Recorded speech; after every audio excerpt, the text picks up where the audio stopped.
Welcome everyone to the Temple of Understanding's Eco-Justice for All dialogue series. This series is called Climate Emergency, Does Religion Matter? And I am very pleased to have two absolutely amazing guest speakers today. This series is an ongoing program of the Temple of Understanding, which is a 61-year-old interfaith organization whose mission is to bring world religious leaders together to address world problems. Our focus for the past 11 years has been on the climate change, environmental awareness, and advocacy, both in our youth and adult programming and as an NGO at the United Nations. Today, our guest speakers are Rabbi Ellen Bernstein, a pioneer in the field of religion and ecology.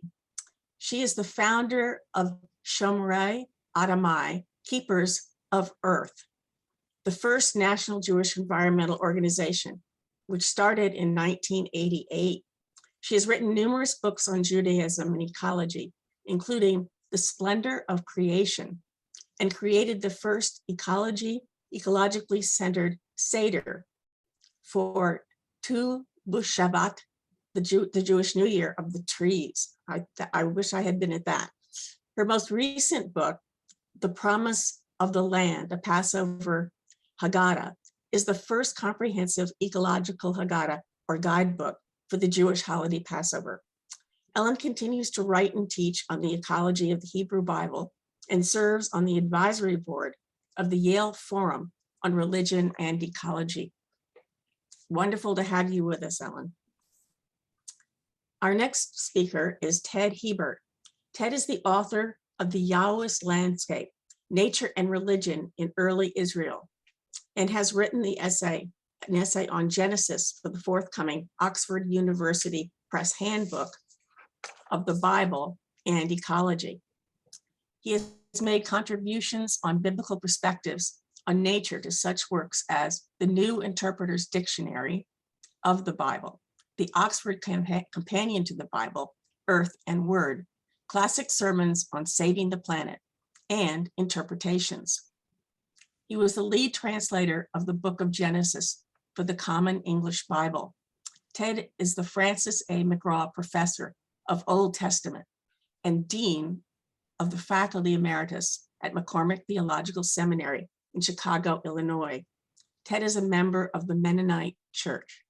Welcome to both of you. Thank you. Thanks so much, Allison. It's great to be here, and thanks to everybody at the Temple of Understanding. And Ted, it's going to be a blast to be here with you today. So we're going to start off by talking a little bit about how each of us came to study religion and ecology. We're going to give you a little bit of our personal journeys. So I'm going to begin. And so I just want to say that as a very young person, I had very little, I was born Jewish, but I didn't have much of a Jewish background at all. And I went to, when I was in college, well, first of all, I was totally interested in nature as a child. I spent all of my free time outdoors, and I was also very spiritually oriented as a young person. I was moved by the mystery of all of nature. And when I went to college, I was in one of the first environmental studies programs in the United States at UC Berkeley. And so I studied environmental studies, and when I got out, there were very few jobs available at all. All you could do when you had an environmental studies degree was do environmental impact reports. And I was always much more interested in the spiritual dimensions of ecology. I always, right from the beginning, felt that even in those days that the environmental crisis was a spiritual crisis. And I was reading lots of nature writers people like Annie Dillard and Wendell Berry, people who had a spiritual orientation toward the natural world. And I started also, I was teaching biology in high school, and felt like my students really weren't understanding or getting nearly as excited about biology as I was. And so I started teaching using the texts of these great nature writers. And that was kind of this beginning for me of understanding the importance of language relative to ecology. And then just around the same time, I started wondering what my own Jewish tradition might have to say about ecology. Like, there wasn't anything going on. And I spent 5 years trying to see if there might be a Jewish environmental organization where I could hang my hat and feel like I belonged.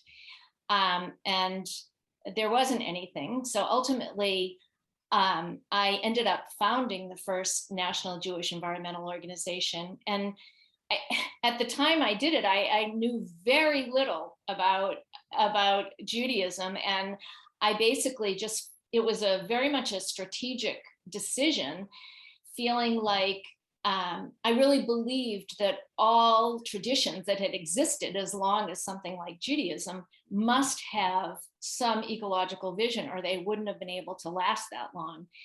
And but I really didn't know too much about Judaism. It was more that I just wanted to mobilize people.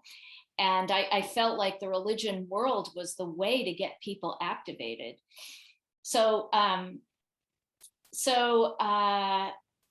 that I just want to stop here, and I'll go on to talk a lot more about other parts of what influenced me as we go on. But I want to stop here and just let Ted jump in with a little bit of his story. Great. Thanks, Ellen. It's interesting to me listening to you because we're such good conversation partners about these kinds of things, about religion and ecology. But my path into it is so different from yours. It's really not from being outside, but being inside in my study that it started for me. I was working on my dissertation in grad school. So, I mean, it's not that I didn't like being outside and wasn't an outside guy, but that's not where it happened for me. I was working on this very obscure text in the Old Testament, Habakkuk 3, which nobody's ever read, but that's why you do dissertations on it. And it's a text about God appearing to the people of Israel as a storm.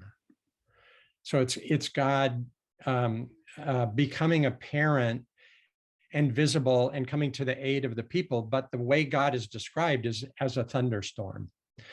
And so I'm trying to figure this out, why this should be or what that meant. And almost all of the biblical scholars I read would say things like, well, this is kind of leftover paganism from the Canaanites that they still had in their system, but hadn't quite gotten rid of yet. Because the orthodoxy when I was in grad school and still today is that biblical religion is a religion of history, not a religion of nature. So if there's any nature in it, it's got to be from those old Canaanite pagans that didn't get quite washed out before it made the canon. And so that's what I kept running into. But I kept mulling this and said, well, this is one of the great theophanies in the entire scriptures. Why didn't they get rid of it? Why is it still here? And I wasn't quite satisfied with this explanation, but it was such an orthodox explanation that I didn't know what to do with it. And then the other thing that happened was, this is in the 70s now, late 70s. And this was the time at the beginning of the environmental movement where everyone was saying the Jewish and Christian traditions are really bankrupt when it comes to resources for thinking about the natural world. What we need to do is go to those other religious traditions, the Eastern religious traditions, to find religious material. This was just kind of another orthodoxy that was happening. And I remember very specifically at one point reading it in the Boston Globe, some Christian theologian, mentioning, well, we don't really have the resources, we need to turn to Eastern religions. And I think it's great to turn to Eastern religions, but what hit me is, wait a minute, we do have some resources. I've got one in this obscure text I'm working on.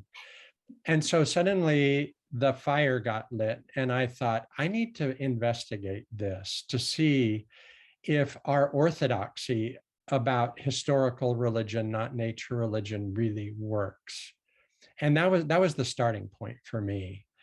And then I taught a class about this, like nature in the Bible, and started rereading, trying to rethink biblical texts without this history, nature, orthodoxy in my head. And that's when things started to change.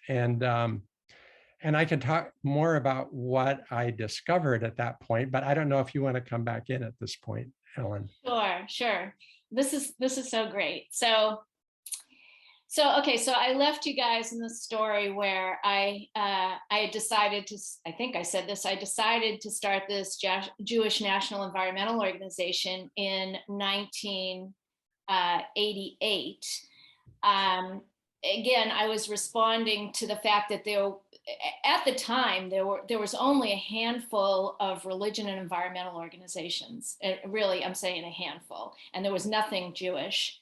And so again, my response was a strategic one. But at the same time, it was around that period where I actually started reading with another friend. We were reading it's normative in Judaism for you to sit with another person and study texts together. And so actually, let me just pull back 1 second, because I want to go respond to something that Ted said, which is the other thing that. The only thing I really knew much about with Judaism before this time was the Passover Seder. So the Passover Seder is the central holiday in Jewish tradition. I was never very moved by the Passover Seder, because I felt like, as Ted was talking about a little bit, that it was all about this idea of a savior God, a God who took the Israelites out of Egypt.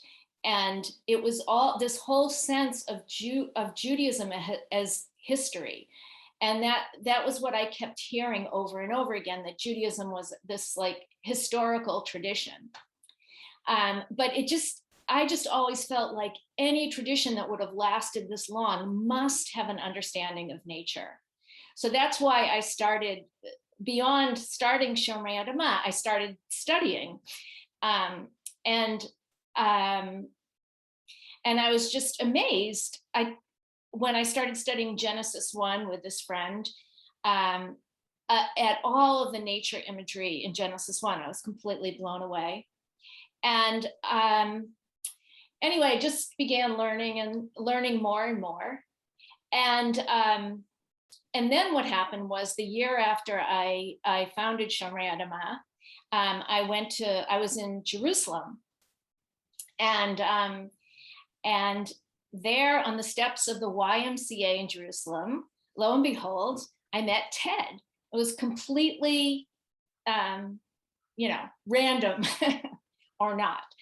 But so here I was, I had just started Shomrei Adamah, and here Ted is. He had finished his PhD on the Yahwist landscape and just had all of this totally great analysis to offer me around what I knew intuitively. So I just had so felt intuitively that there must be a nature dimension to Judaism, but no one had ever taught it to me. It was not obvious. And so Ted and I began a conversation then. And again, it was just completely random that we met each other. So I just want to say, years later, we didn't see each other for years. And I kind of, I remembered Ted's work, but his book wasn't out yet. And somehow, maybe even 10 years later, I came across his book, which is this, The Yahwist Landscape. And I read this book and it completely blew my mind.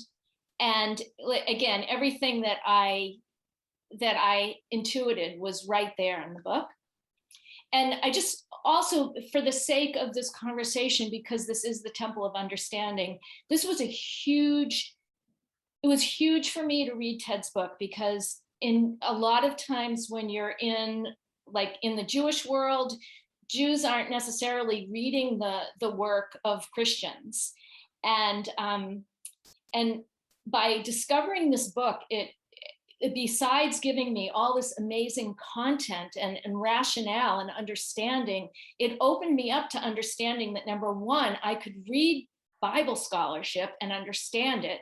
And number two, that I could go and explore the whole world of Christian Bible scholars. So it was gigantic for me. So I think I'll stop there and call you in, Ted. Okay, so we met that year in Jerusalem when I was there actually working on this Yahwist Landscape project.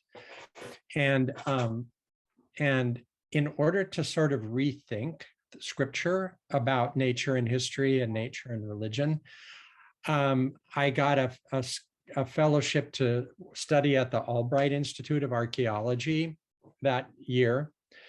And one of the things I discovered is that traditional biblical scholarship on nature in the Bible was not helpful to me, because it was basically, it took me a while to figure this out, but it was basically sort of blinded by like several interlocking dualisms. One was the idea that spirit and matter are different categorically. This is a later philosophical idea that we connect with Descartes often, but it's not a biblical idea. The second one was, and it's related to it, that biblical religion was a religion of history, not of nature. So you have history and spirit and God on one side, and you have nature and matter and paganism on the other side. And then the third dualism, and this all sort of became uncovered to me as I was in the land that year. And that was this old notion that Israelites started as nomads and then became farmers. And so their nomadic existence, quotes, freed them from the natural world. I mean, that doesn't really make sense, but still, that's what was said. And in order to like travel forward into the future of history. And so there's this whole long tradition of the Bible being not just of nature being at the margins, or not even at the margins, but as being kind of a malevolent force that the Bible is written against. And so my two biggest influences then, one of them was Wendell Berry, and Ellen was the one that introduced me to Wendell Berry. We were talking about this, and I forget whether it was in Jerusalem, or I remember another conversation we had at Harvard Divinity School when you were visiting. And I was like, I was studying the oldest narrative tradition in the book of Genesis. And that's the one where the creation story is in the Garden of Eden, not the beginning creation story in Genesis 1, but the story in Genesis 2 and 3, and the one where humans are made out of the earth. And I realized that the earth they were made of was really arable soil, not just any earth, not dust, definitely not dust, but arable soil, the soil that farmers farm. And so this is really a story of agricultural identity.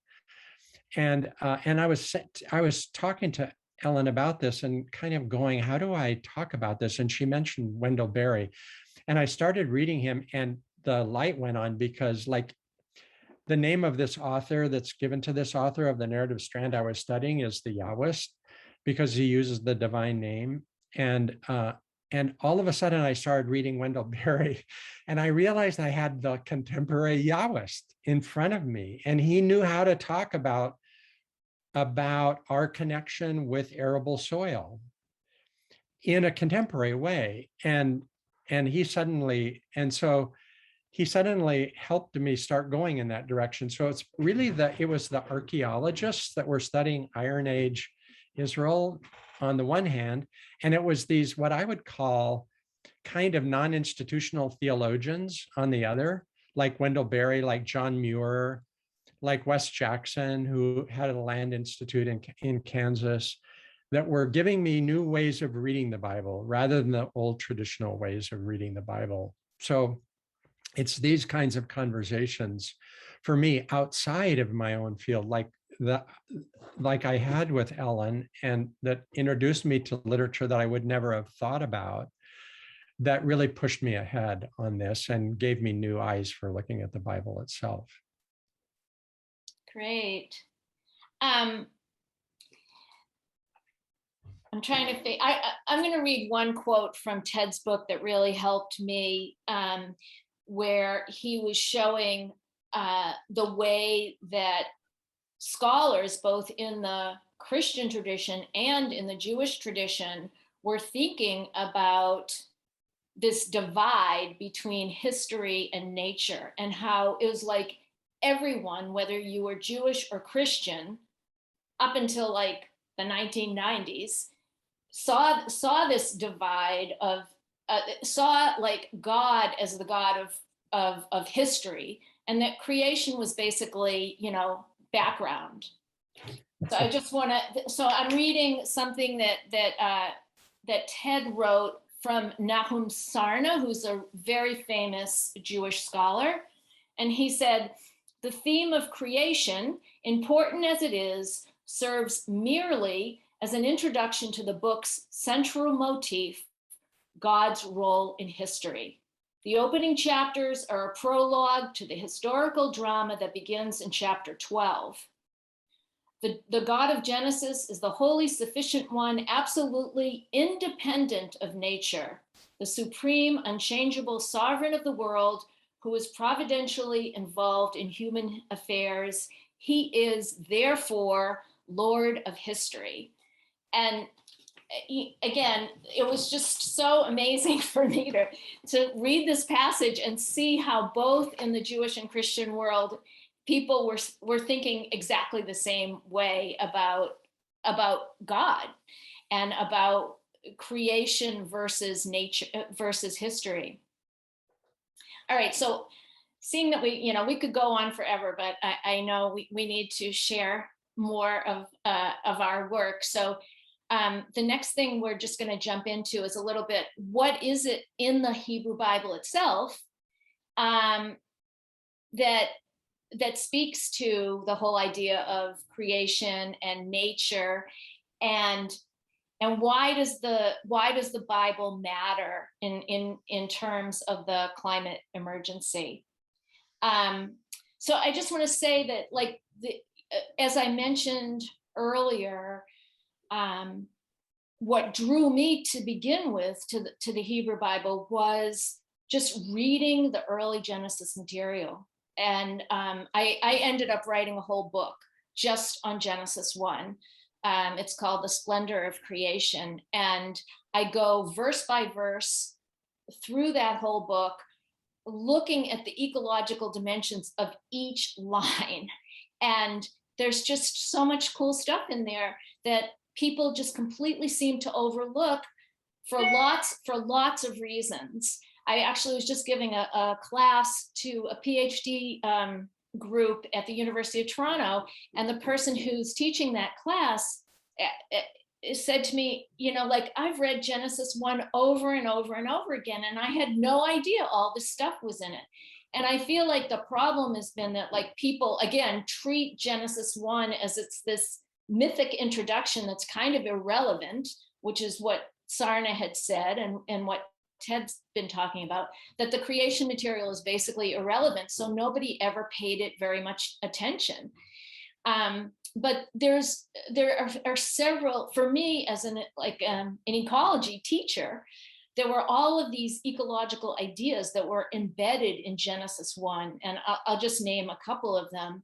But first and foremost is the whole notion of the major theme of Genesis 1 is that everything that is created is good.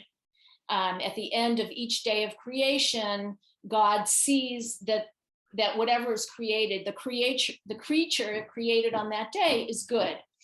And for Maimonides, who was a very important Jewish rabbi and philosopher writing like 1,000 years ago, he talked about the word good as meaning having integrity. So everything that was created mattered. It had integrity. It was worthwhile. And that's a very critical ecological idea. So that I want to give that as one idea. Another idea that also gets very overlooked is on the sixth day of creation. If you ask anybody who kind of knows somewhat of the creation story, you ask them what happened on the sixth day of creation, and they'll all say, oh, people got created on that day. And on the sixth day of creation, it says, right, that day was very good, whereas all the other days of creation were good. The sixth day was very good. What happened, though, on the sixth day was not only were humans created, all the animals were created. And when it concludes that this day was very good, it says that everything that was created was very good. So the word kol, which means all or everything, is repeated many, many, many times in this verse. And it's saying over and over again that the very goodness is related to everything interconnected that was created on that day. And that was another astounding idea, is this whole notion of interdependence, interconnectedness was seen as a primary value. But again, it was hidden because everybody thought that it was humans that were considered very good. And even if you look at older commentators on the Bible, Jewish commentators from several hundred years ago, they point this out. It's only in modern times where people have gotten attached to the idea that it's just humans that were considered very good. Okay, Ted. I'm gonna just say two things about creation. And the first one I want to say is related exactly to what you were saying. And one of the things that I've always enjoyed about my conversations with Ellen is that she thinks we need to start by recovering a sense of the beauty of creation. Now, you can correct me, Ellen, but in our conversations, one of the things I remember most is that you're not really for like a 10 commandments of environmental ethics, because you don't think that's going to motivate people. But what your deep feeling is that unless we recover a kind of exuberance of creation and a connection with it, we're not going to change. And I think what you're talking about in the splendor of creation is that. And let me just add one translation note. When I was translating Genesis, this phrase, God saw that it was good, King James and many say that it was good, ki tov. Tov, as you know, can also mean beautiful or perfectly made or just right or suitable or a lot of things like that. It's not just morally good. It's really has a much more kind of almost artistic sense to it. And W.F. Albright, my teacher of my teachers, once wrote this obscure article about the Ugaritic language and the Hebrew language, saying that when when you have key in those kinds of places, it can provide emphasis rather than just be a statement of fact. So you can, and he did this, translate ki tov, God saw that it was good. You can translate God saw how good it was. And so what you have is God like being impressed with the beauty of everything. And so I think there's even more of the kind of exuberance Ellen is talking about than our translators have sometimes led us to believe. That's one thing I want to say, is that this is, like Ellen says, a story of creation that's full of connection and exuberance on the part of God for the natural world. And the other thing I want to say is those two stories of creation, the one that we're just talking about, and also the Yahweh story after this that describes us being made out of topsoil, those are not prologue to anything. Those are the foundation, I mean, of the Bible. They're foundational. They're not prologue. And in fact, if you're asking, who does the Bible say we are? You know, the first answer the Bible gives is, you are members of the earth and its community of life. That's answer number one. That's the first answer before you get to any other answers of who we are as human beings, is you're members of the earth community. And both of these creation stories, they tell that a little differently and they situate us a little differently, but the point is the same. So this is not prologue to history. This is, you guys, you human beings are, before anything else, you're members of the community of earth. And, you know, we've kind of missed that. And it's one of the things that we need to recover. And it's one of the really, really most important things I think about that the scripture can remind us about.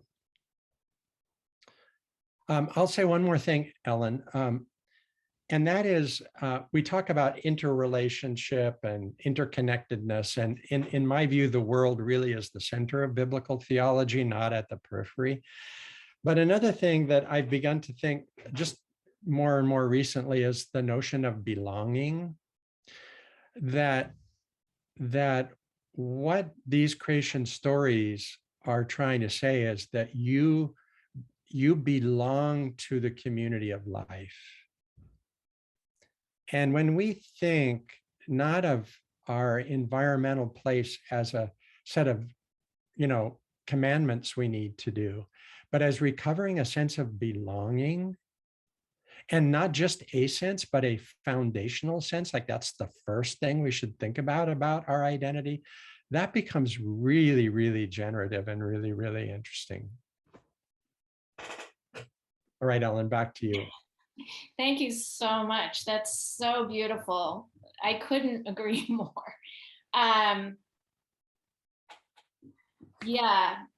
Actually, I just want to come back to that, what you just said, Ted, about belonging and being members of the earth community, because one of the ways that I feel, one of the things that I'm so aware of right now with the crisis that we're in is the kind of anxiety that people are feeling, and that you're hearing more and more about young people and climate anxiety, and it is just going to get worse and worse. And there's actually a whole field now of mental health and climate and how we have to be in the best mental health possible to be able to deal with what we're dealing with right now. And so one of the things that's so important to me is what you're saying, Ted, is that if people understood the Bible as offering us this sense of belonging, and the whole creation stories entering us, giving us this sense of belonging, it helps. I mean, one of the things that religion is for, and our communities are for, is to nurture us, you know, to keep us going, right? And when times are really hard, and I feel like we're losing community support all the time. People are alienated. And so to me, this is a really big piece of how religious communities can be helpful. I feel like so much of what oftentimes what you hear people say that why religious communities matter is just around ethics. And it's like, you should do this, and you should behave XYZ way. And as you said, I don't believe people respond to those kind of moralistic messages.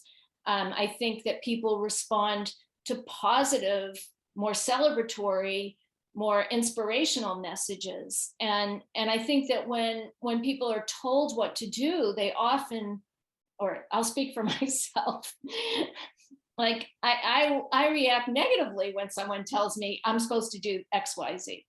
And I just so much feel like it needs, our responses to the environmental crisis need to come from within. We each need to find our own way, because it's not like this is an issue that we're going to solve in a year, or that we can, some campaign, is going to change all this in a couple of years. This is the rest of our lives. Like, and so to me, the question is, what will sustain us for the rest of our lives?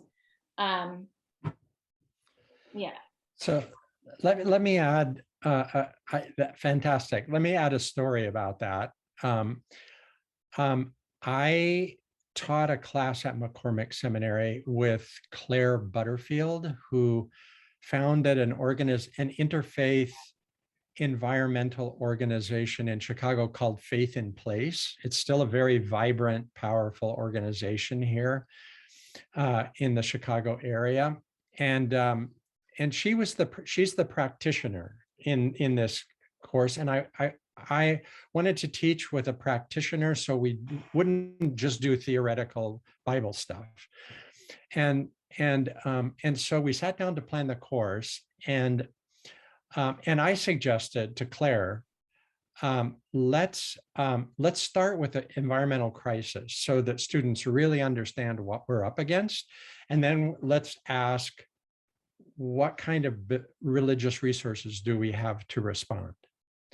And she said, no. Let's start with our tradition.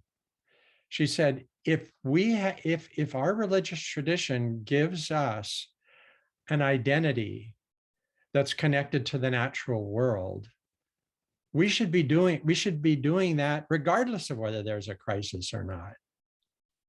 And she knew the crisis better than anyone.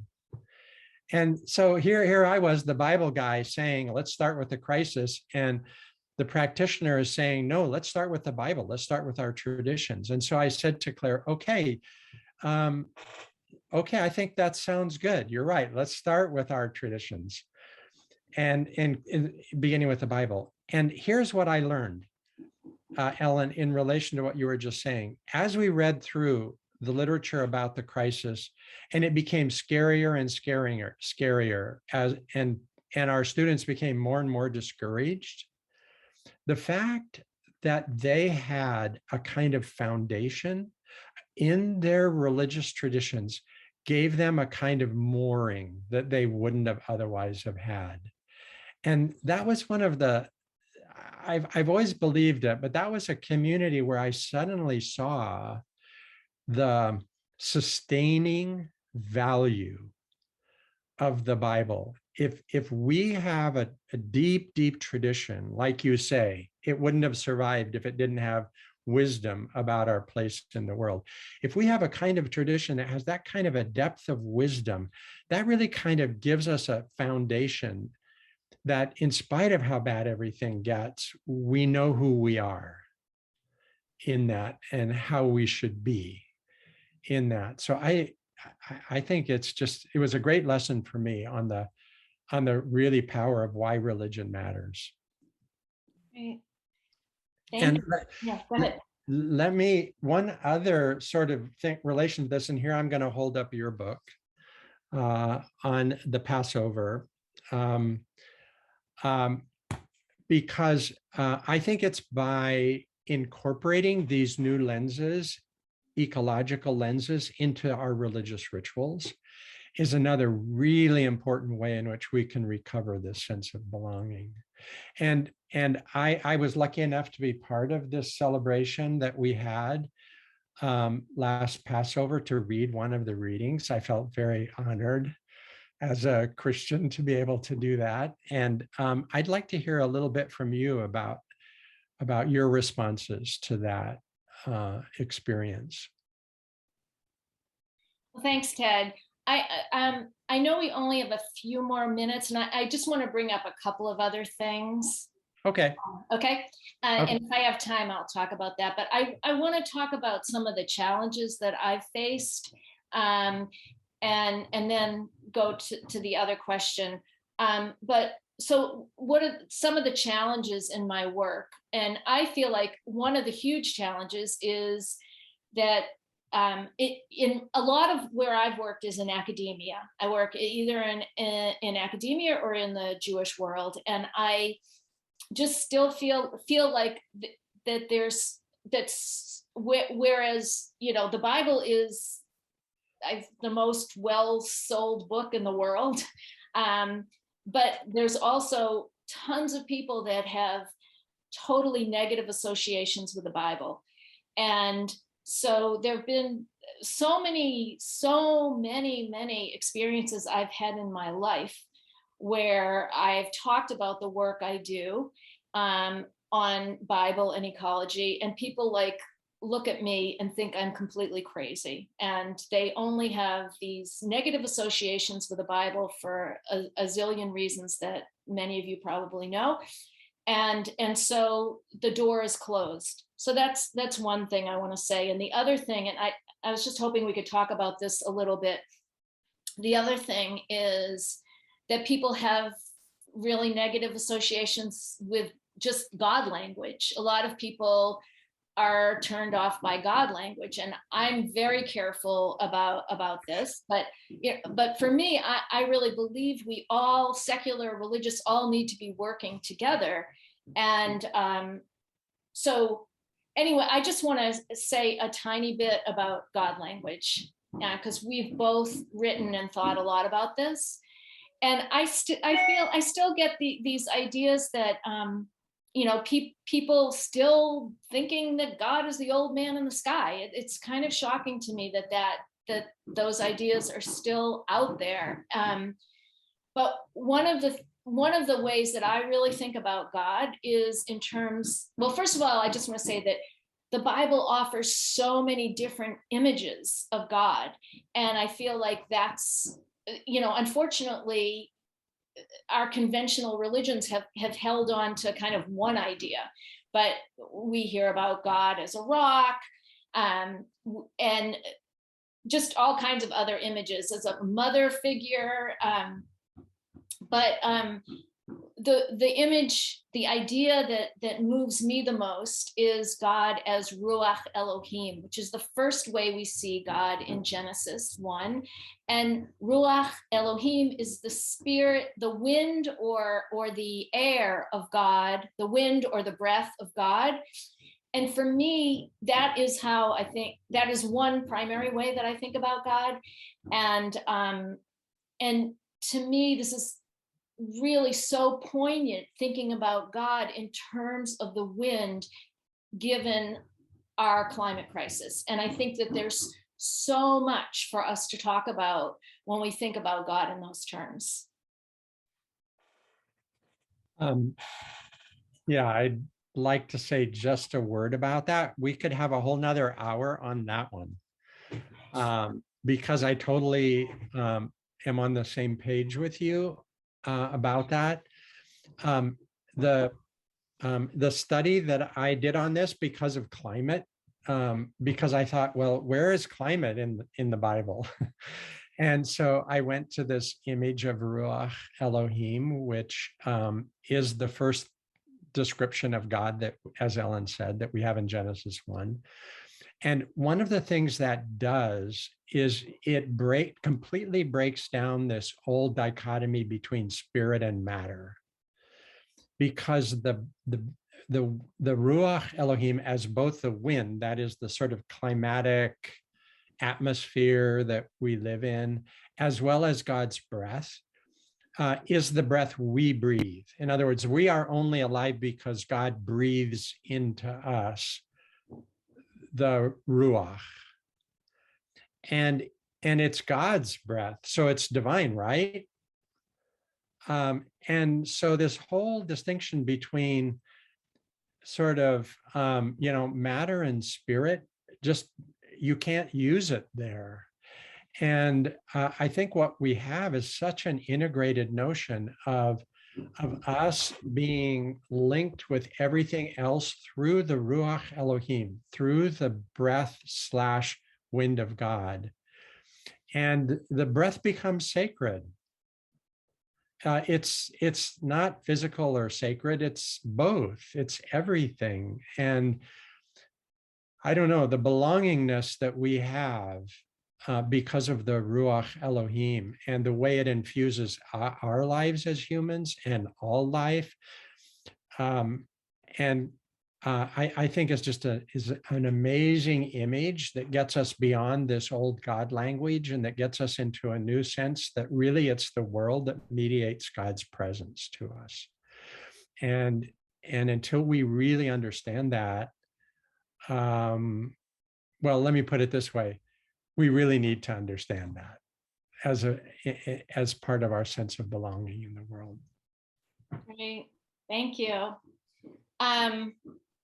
So it's 3:16, and I think we have questions in the chat. One of the questions was about dominion. In Genesis 1:28, as many people know, humanity is given dominion over the earth and all the creatures. And it's largely the dominion language that has been a sort of the thorn in the side for people really taking the Bible serious, environmentalists taking the Bible seriously. A lot of people read that one line, it's like, close the book, I'm not interested, because people understand dominion, as Lynn White did, the historian, as having control over nature. I don't want to talk a lot about this. I've written a lot, and anyone can be in touch with me. I published a 16-page piece on the meaning of dominion earlier this year. And let me just say that I just feel like having dominion over does not mean dominating. And that's the primary issue that I want to bring up. And for me, most people think of dominion as going like this, like pressing down. And for me, what dominion means is lifting up. So it's being there to lift up all of creation, as opposed to pressing down on creation. And I'll just give you one quick idea that was written by Rashi, who's the foremost the rabbi writing about 1,000 years ago, writing on the Hebrew word for dominion, and saying that, and he uses a word play. I don't want to get into all the Hebrew here, but he just shows how in certain circumstances that the word having dominion and having the word go down are connected to each other in different grammatical forms. And what Rashi says is that if we behave well and treat creation the way that we are supposed to treat creation, with all respect and be responsible, then we manifest our dominion. But if we don't, then we will go down and go below all of the animals. So anyway, people have been talking about this for thousands of years. Anyway. Ted, are you looking at any of these? So someone has also asked about the view of the human in Genesis 2. And I might just add a bit to what Ellen has said.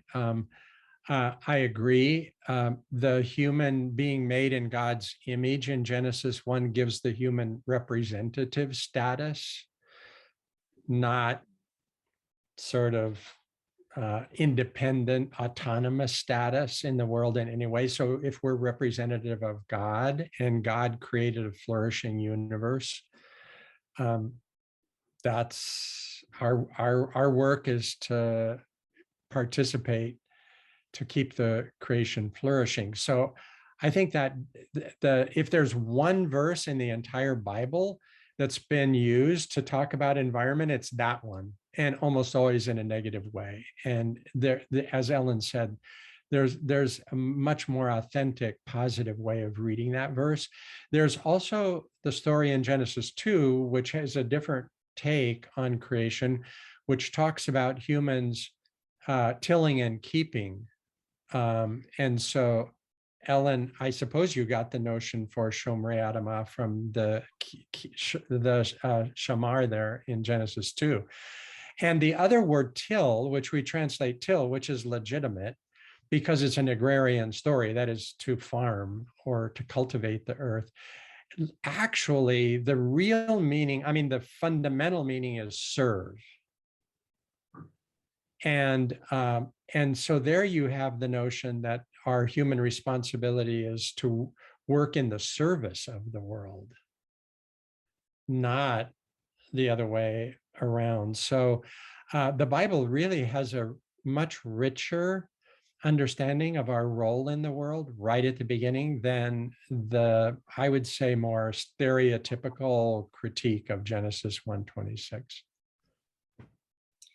Yeah, I'm going to respond. I want to respond to Pat's comment. And Ted, if you want to look at any of the others and see. Sure, I will.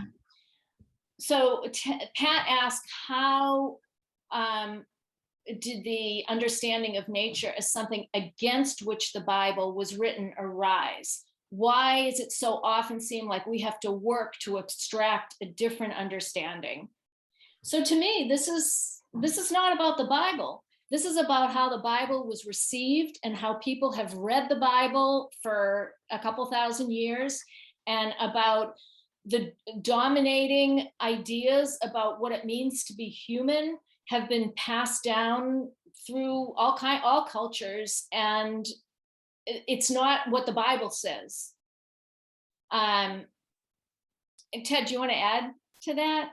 Yeah, I definitely do. I mean, I think one of the names that of one of Ernest Wright's books was The Bible Against Its Environment. And he didn't mean environment then just in terms of nature, but that was part of it. But it was this whole idea. I mean, he was trying to do a good thing. What he was trying to do was get biblical religion out of systematic theology. The systematic theologians wanted to take the Bible and say, you can reduce the Bible to these 10 principles. And this drove Wright crazy. And he wanted to say, no, it's much more of a living religion. And so good for him. He was trying to bring biblical experience alive by saying, no, this is about experience. It's not just about theological precepts up there. So good for him. But in order to do that, he made this sort of drastic, tragic turn. And that was to say, what's great about this emphasis on experience is it's a rejection of nature, which was static and all of that. So it was just a bad mistake in the service of a good goal. And it created this Israelite religion against all other religions kind of way of thinking, instead of Israelite religion as kind of growing out of and appreciating the natural world that came out of. It's just such a huge turn in biblical scholarship that it's almost impossible to read anything that doesn't have tinges of this left in it. We really, as Ellen is saying, we really need new lenses for reading the Bible.